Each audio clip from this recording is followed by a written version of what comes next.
नमस्कार दोस्तों। Ocean network में आपका स्वागत है। किसी व्यक्ति ने अगर तैरना ही ना सीखा हो और वो गहरे पानी में कूद पड़े, तो उसके बाद डूबने से बचने के लिए जो कुछ वो कर सकता है, जैसे हाथ पैर मार सकता है, वैसे मारने की कोशिश करता है। कभी-कभी भाग्य अगर साथ दे दे तो किनारे लग जाता है, भाग्य साथ ना दे तो डूब जाता है। ये तो हमारी आपकी समझ में आ रहा है कि कौन राजनीति में आजकल ऐसा कर रहा है। लेकिन इसका क्या करिए कि ना तो आपने कभी तैरना सीखा है, ना आप तैरना जानते हैं, ना दूसरों को आप ये इस लायक समझते हैं कि वो आपको तैरना सिखा दे और आप खुद तैराक बन जाएं और तैराकी के विशेषज्ञ बन करके दूसरे लोगों को ज्ञान देना शुरू कर दें, तब आपका क्या होगा और जिनको आप तैराकी करने की शिक्षा दे रहे हैं, उनका क्या होगा, ये भली-भांति समझा जा सकता है। यही कुछ आजकल कांग्रेस पार्टी के साथ हो रहा है। 2014, 2019 इस बीच तमाम राज्यों के जो चुनाव हुए हैं, उनके परिणाम, कुल मिलाकर के परफॉर्मेंस, जो आंकड़े आ रहे हैं, जो सर्वे आ रहे हैं, जो ओपिनियन पोल आ रहे हैं, उसमें जो बताया जा रहा है और जब प्रधानमंत्री नरेंद्र मोदी जैसी लीडरशिप सामने हो और जब उनसे तुलनात्मक अध्ययन किया जाता है कि वोट खींचने की, लोगों को प्रभावित करने की ताकत किसमें कितनी है, तो वहाँ ये राहुल गांधी कहीं ठहरते ही नहीं हैं। और कई सर्वे करने वाले, ओपिनियन पोल प्रस्तुत करने वाले ये बता चुके हैं कि नरेंद्र मोदी की लोकप्रियता अपनी भारतीय जनता पार्टी से भी कहीं अधिक है। इसके विपरीत राहुल गांधी अपनी पार्टी का मटियामेट करने में लगे हुए हैं। सबसे बड़ी बात किया है, उनको पता ही नहीं है कि नरेंद्र मोदी की शक्तियां क्या हैं और अगर कुछ है तो उनकी कमजोरियां क्या हैं। एक बार मैंने एक किस्सा सुनाया था कि प्रताप सिंह कैरो कहीं जा रहे थे। अचानक उनके काफिले के आगे एक हिरन आ गया और वो हिरन कभी बाईं तरफ भाग रहा था, कभी दाईं तरफ भाग रहा था और चपेट में आकर के वो सड़क पर गिरा और उसने दम तोड़ दिया। तो प्रताप सिंह कैरो ने अपने संगी साथियों से पूछा कि इस हिरण की मृत्यु कैसे हुई, क्यों हुई?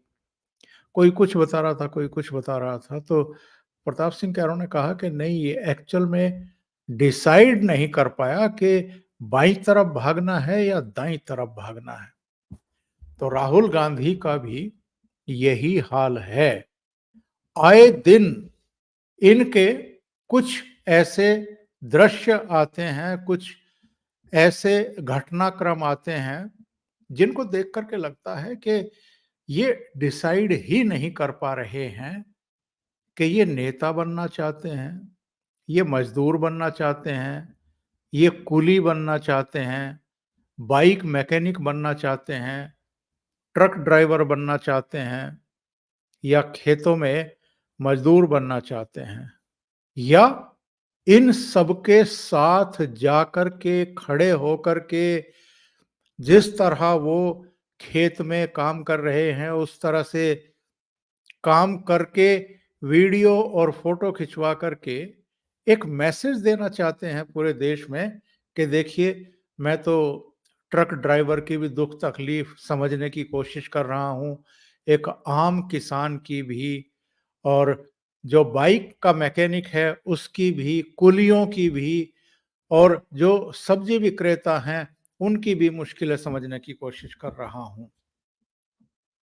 तो अगर आपकी उम्र 50 से अधिक हो गई है और अगर आपको आपकी पार्टी, आपकी मम्मी कई बार लॉन्च कराने की कोशिश कर चुकी है और इसके बाद भी अगर आप लॉन्च ना हो पा रहे हों या आपको पब्लिक भरोसे के लायक समझ ही ना रही हो, तब आप क्या कीजिएगा?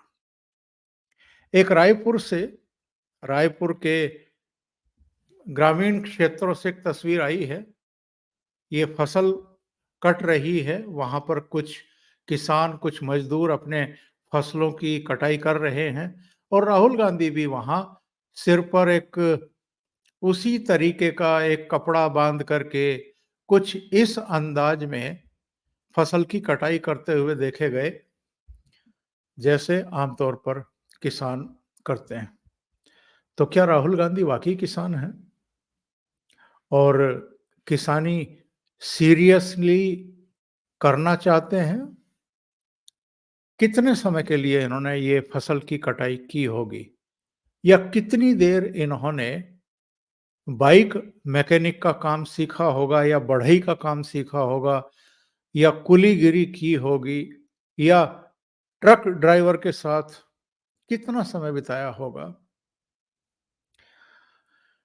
चलिए छोड़िए, कभी ये विदेशों में सूट बूट में दिखाई देते हैं, कभी लंदन में किसी यूनिवर्सिटी के सभागार में लोगों को संबोधित करते हुए दिखाई देते हैं, कभी वहाँ मीडिया से रूबरू होते हो रहे होते हैं, कभी ये भारत के जो संवैधानिक संस्थान हैं, चाहे न्यायपालिका हो, चाहे पार्लियामेंट हो, चाहे चुनी हुई सरकार और उसके मुखिया यानी प्रधानमंत्री हों, जो अलग-अलग हमारे यहाँ की संवैधानिक संस्थाएँ हैं और जिनको हमारे डेमोक्रेसी का, लोकतंत्र का स्तंभ माना जाता है, उनके बारे में जिस तरह की टिप्पणियाँ ये विदेशों में जाकर के करते हैं, मीडिया के बारे में भी और उसी मीडिया का फिर गला घोंटने की कोशिश भी करते हैं। मीडिया जो इनके कहने में नहीं होता है या जो इनके अकॉर्डिंग काम करता हुआ दिखाई नहीं देता है, तो उनके बायकॉट का बंदोबस्त भी कराते हैं। जैसे इनकी दादी इंदिरा गांधी ने इमरजेंसी में देश का जो मीडिया था उस समय, उसको घुटनों पर रेंगने के लिए मजबूर कर दिया था। आई के गुजराल उस समय सूचना और प्रसारण मंत्री थे उनके, जब उन्होंने इमरजेंसी थोपी थी इस देश पर और जब आई के गुजराल ने इंदिरा गांधी के कहे अनुसार मीडिया पर बंदिशें लगाने से इनकार कर दिया था, तो उनकी जगह वो वीसी शुक्ला को ले आई थी और उसके बाद क्या-क्या हुआ, वो सब अब एक काला अध्याय है इस देश के मीडिया का भी और लोकतंत्र का भी। वही राहुल गांधी तमाम तरह की बड़ी-बड़ी बातें तो करते हैं और अपने को कई मामलों में प्रधानमंत्री नरेंद्र मोदी से विचारों के स्तर पर, सिद्धांतों के स्तर पर, आदर्शों के स्तर पर, अलग-अलग विषयों की समझ के स्तर पर श्रेष्ठ साबित करने में लगे रहते हैं। लेकिन उसका परिणाम क्या निकलता है? जो मैंने शुरू में बताया था कि जो तैरना ना जानता हो और गहरे पानी में कूद जाए, उसके बाद जो हाथ-पैर मारता है, वो तो एक अलग मामला है। कभी डूब जाता है, कभी किनारे लग जाता है। लेकिन जिस पर ना तैरना आता हो, ना जिसको अर्थनीति की समझ हो, ना रक्षा नीति की समझ हो, ना विदेश नीति की समझ हो और ना ही राजनीति का क ख ग जानता हो, वो अगर इस देश को चलाने वाले प्रधानमंत्री को सलाहें दें, उनकी आलोचना करे और केवल उनकी आलोचना ना करे, बल्कि सेनाओं के पराक्रम पर, उनके कौशल पर सवाल खड़े करे समय-समय पर और झूठ बोले, कि चीन ने हमारी इतनी ज़मीन कब्जा ली है या फला देश ने ऐसा कर दिया है, तो आप क्या कहेंगे? और यही वो वजह हैं, जिनकी वजहों से, जिन कारणों से ये लोगों का भरोसा ही जीतने में नाकाम साबित हो रहे हैं। तरह-तरह की समय-समय पर टूल किट आ जाती हैं। कभी किसान आंदोलन 13-13 महीने तक चलता रहता है और ये सामने आकर के बयान देते हैं कि जब तक 3 कृषि कानून वापस नहीं ले लेगी मोदी सरकार, तब तक ये किसान अपने घरों को नहीं लौटेंगे। कई बार लगता है कि जितने आंदोलन जगहों-जगहों पर होते हैं या जो छोटी से लेकर के बड़ी हिंसाएँ होती हैं, उनके पीछे मोदी विरोधी पूरा गिरोह तो नहीं है, गैंग तो नहीं है, पॉलिटिकल पार्टियाँ तो नहीं हैं, उनके नेता तो नहीं हैं। और ये सारी वजहें भी हैं, जिसके चलते एक्चुअल में जनता इन लोगों पर भरोसा ही करने को तैयार नहीं है।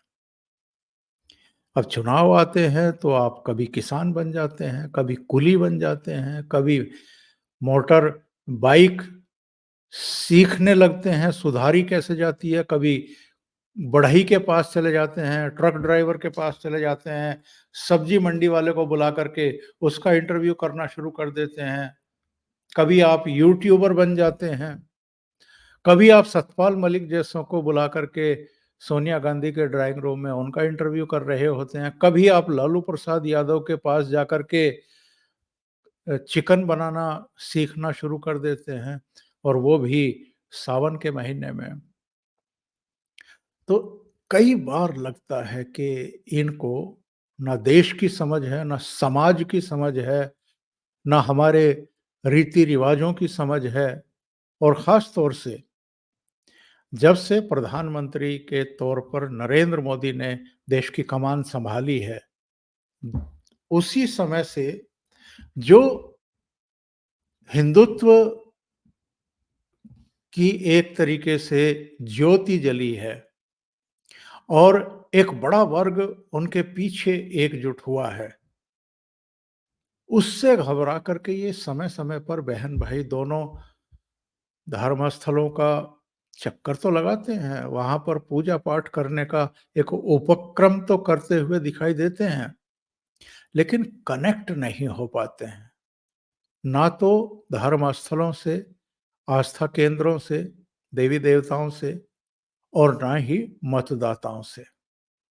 तो ये जो प्रॉब्लम है और ये एक्चुअल में ये भी नहीं समझ पा रहे हैं कि असल बीमारी क्या है। भई जब तक आपको ये पता ना लगे कि बीमारी क्या है, तब तक आप उसकी दवा क्या करेंगे?